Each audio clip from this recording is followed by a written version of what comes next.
Assalamualaikum warahmatullahi wabarakatuh.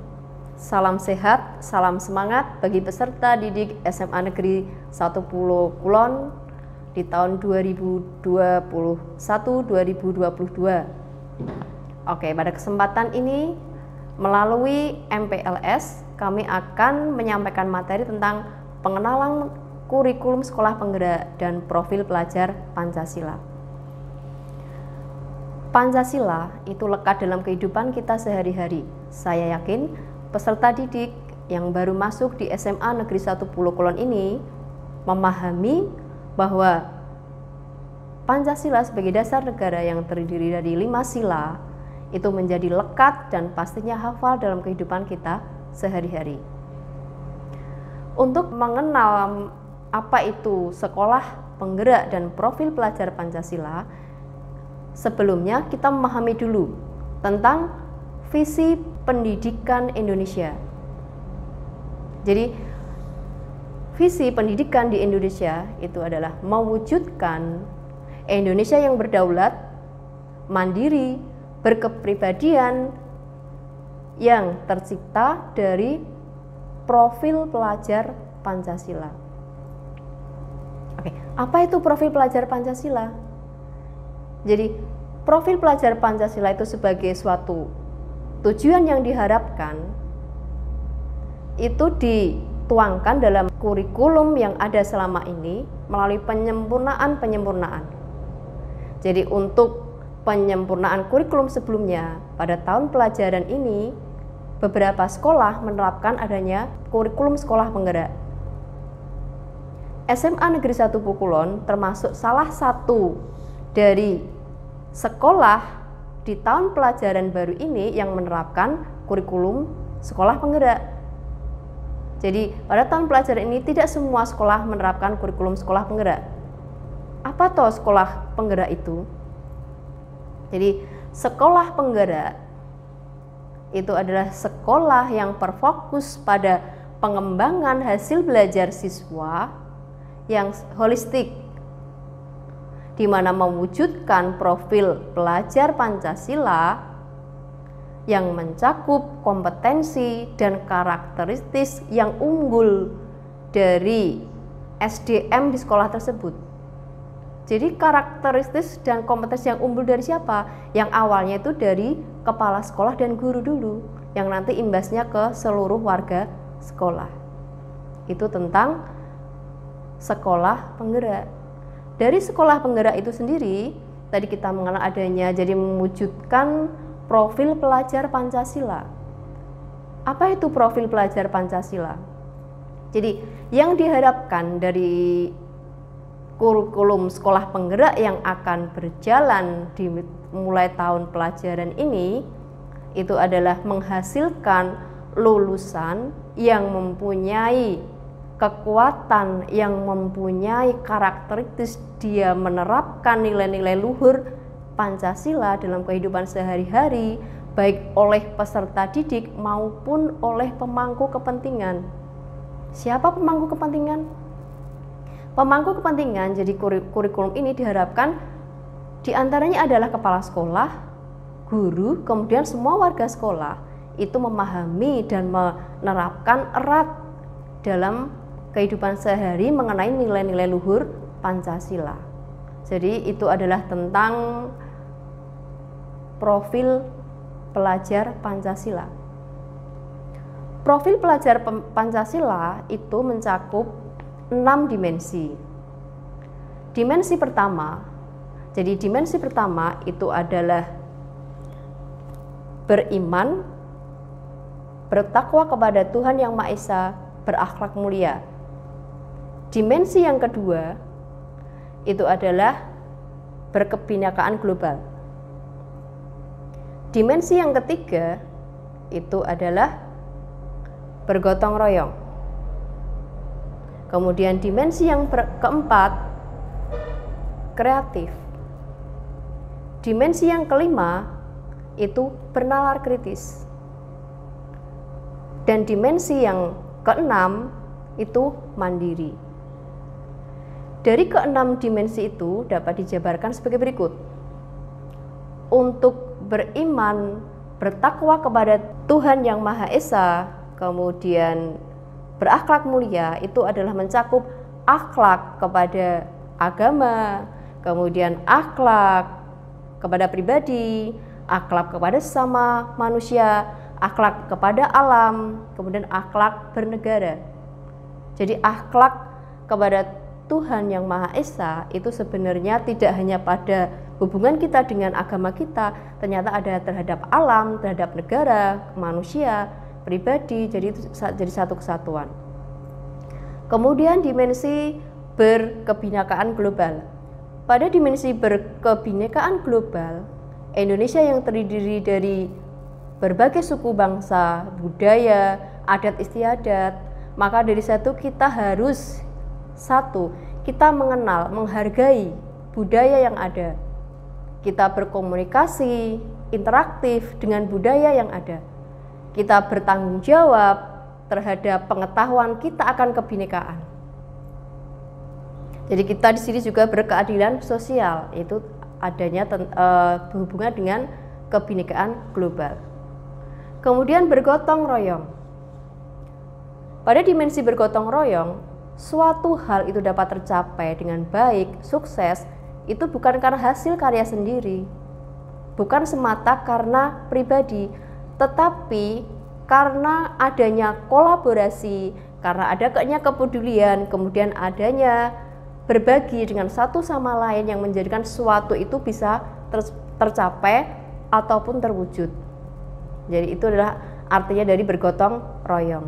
Kemudian ada di situ mandiri. Jadi mandiri itu apa? Jadi setiap kita itu harus tahu potensi diri, situasi diri. Kemudian setiap kita itu tidak boleh hanya mengandalkan orang lain untuk dapat mencapai suatu kesuksesan. Dari kemandirian itu, maka diharapkan kita selanjutnya dapat bernalar kritis. Jadi pada bernalar kritis, setelah seseorang itu bisa mandiri, tidak tergantung dari orang lain, maka seseorang itu akan menerima informasi, memproses informasi, itu disesuaikan dengan apa yang dilihat, kemudian muncullah gagasan, kemudian muncul evaluasi untuk menyampaikan suatu gagasan, kemudian disesuaikan dengan keadaan pribadinya untuk bernalar kritis. Jadi setelah bernalar kritis itu kemudian muncullah apa? Muncullah di sini kreativitas, kreatif.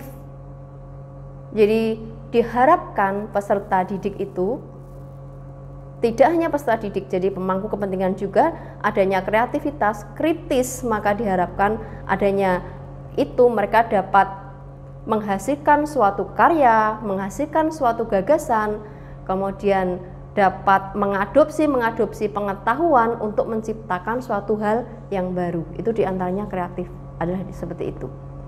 Jadi harapan besar bagi penerapan kurikulum sekolah penggerak itu ada transformasi perubahan lulusan, transformasi perubahan kualitas Indonesia yang lebih maju dari sebelumnya.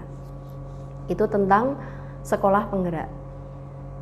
Oke, anak didik yang tercinta, jadi memang di masa pandemi seperti ini kita dalam pembelajaran dan MPLS seperti ini pun kita harus melalui daring seperti ini. Ini sebenarnya adalah sebagai suatu cara juga bagi kita untuk berkreatif, bagaimana kita itu bernalar kritis menghadapi suatu keadaan seperti ini. Oke, kemudian jadi kita paling tidak tahu sebenarnya sekolah penggerak itu apa, kemudian apa yang diharapkan dari sekolah penggerak itu tadi. Bagaimana dengan struktur kurikulum yang ada di sekolah penggerak? Ada perbedaan struktur kurikulum sekolah penggerak dengan struktur kurikulum sebelumnya. Walaupun sebenarnya struktur kurikulum dari sekolah penggerak itu mengadopsi dari struktur kurikulum sebelumnya. Apa diantaranya? Yaitu diantaranya adalah pada struktur sekolah penggerak itu tetap adanya kompetensi, pengetahuan, keterampilan, kemudian sikap. Namun pengetahuan, keterampilan, dan sikap itu diintegrasi dalam satuan capaian pembelajaran. Nah, capaian pembelajaran yang disusun ini sesuai dengan yang diharapkan untuk menuju profil pelajar Pancasila itu dibuat dengan mempertimbangkan fase-fase tingkatan pendidikan, tingkatan pemikiran dari peserta didik sesuai dengan usia, yang dimana mengadopsi dari filosofi Ki Hajar Dewantara, pendidikan yang memerdekakan, yang mana akhirnya pada fase-fase itu sesuai dengan fasenya. Pada struktur kurikulum yang baru ini lebih mengedepankan pada tingkatan capaian siswa, kemudian mengurangi beban pelajaran, kemudian mengarah pada siswa itu diharapkan dapat menghasilkan proyek yang terintegrasi sebagai suatu tujuan pembelajaran, yaitu mencapai profil pelajar Pancasila. Oke. Untuk kelas 10 pada struktur kurikulum sekolah penggerak ini berbeda dengan struktur kurikulum 2013. Pada kurikulum penggerak untuk kelas 10 itu belum ada penjurusan. Jadi pada kelas 10 belum ada penjurusan, semua siswa mendapatkan materi yang sama. Kurikulum kelas 10 ini masuknya fase E itu hampir sama di SMP. Yang mana di SMP untuk pembelajaran IPA itu terintegrasi satu kesatuan yang nilainya muncul satu saja. Walaupun IPA itu terdiri dari fisika, kimia, biologi, tetapi nanti pada kurikulum sekolah penggerak untuk IPA itu hanya satu nilai yang muncul pada hasil pembelajarannya, atau bisa dikatakan dari nilai rapot itu hanya muncul satu nilai IPA. Kalau di K13, kurikulum 13 itu fisika, kimia, dan biologi itu berdiri sendiri-sendiri. Pun demikian untuk IPS. IPS itu nanti hanya satu nilai yang muncul, walaupun mata pelajaran IPS itu terdiri dari ekonomi, geografi, sosiologi, kemudian ada sejarah. Jadi nanti bedanya dengan kurikulum K13 untuk IPS itu nanti K13 nilai geografi, ekonomi, sejarah, sosiologi itu sendiri. Tetapi untuk K13 walaupun guru yang mengajar itu berbeda, tapi muncul hanya satu nilai IPS. Jadi kelas 10 itu belum ada penjurusan, semua mendapatkan materi tersebut. Yang beda lagi pada kelas 10 nanti, ini untuk naik kelas ke kelas 11. Jadi pada naik ke kelas ke fase F itu nanti harus membuat IC. Apa itu IC? IC itu ada semacam karya tulis yang nanti akan dibimbing oleh guru-guru dalam pelaksanaannya. Dan di sini nanti juga kalian juga diminta untuk membuat proyek. Apa itu proyek? Proyek itu adalah suatu hasil karya yang kalian buat dengan bimbingan guru yang terintegrasi dengan semua beberapa mata pelajaran, yang mana nanti menghasilkan suatu alur pembelajaran dari pemikiran, pengetahuan, gagasan, kemudian menghasilkan suatu hasil. Melatih kalian berpikir bernalar kritis dan kemudian berpikir kritis menghasilkan suatu hasil itu tadi. Kemudian kalian di kelas 10 ini nanti berjalannya waktu, disitulah nanti kalian mulai muncul apa di kelas 11 nanti saya mau mengambil jurusan apa. Nah itu baru nanti di kelas 10 kalian bisa berkoordinasi dengan guru BK, kemudian berkoordinasi dengan orang tua, wali kelas, kemudian melihat potensi diri, nanti kelas 11 saya mau mengambil jurusan apa. Nah itu dari dapat kalian peroleh dari itu tadi, proses dalam 1 tahun belajar tadi. Karena dalam 1 tahun itu saya kira bergaul dengan guru, bergaul dengan siswa dan lingkungan, kalian lebih tahu kalian cocok di di jurusan apa. Jadi kalau lebih cocok di jurusan apa. Jadi kelas 11 nanti ada penjurusan itu, jadi kelas 11 itu nanti masuknya fase F. Jadi sudah ada penjurusan. Pada kelas 11 nanti sekolah itu dapat menyediakan lebih dari minimal 2 jurusan. Di SMA Negeri 1 Pulau Kulon selama ini kurikulum 13 itu yang disediakan adalah 2 jurusan, baru 2 jurusan, IPA dan IPS. Nah, dalam berjalannya waktu kurikulum sekolah penggerak 1 tahun ini nanti awal pelajaran, jadi awal baru kurikulum sekolah penggerak diterapkan di SMA Negeri 1 Pulau Kulon ini, bisa jadi nanti di SMA Negeri 1 Pulau Kulon itu bisa membuka lebih dari 2 jurusan. Yang pasti IPA, IPS itu ada, bisa juga nanti ada bahasa, olahraga atau seni, kemudian ada kreativitas, hubungannya dengan kreatif. Nanti tergantung dari lingkungan, kondisi yang ada di sekolah kita dan kondisi dari peserta didik yang ada. Itu yang berkaitan dengan bagaimana kurikulum sekolah penggerak kaitannya dengan dibandingkan kurikulum yang sebelumnya. Jadi memang ada bedanya. Jadi nanti hasil rapotnya kalau dulu itu ada nilai sikap, pengetahuan, keterampilan terpisah, tapi pada kurikulum sekolah penggerak nanti nilainya terdiri dari 1.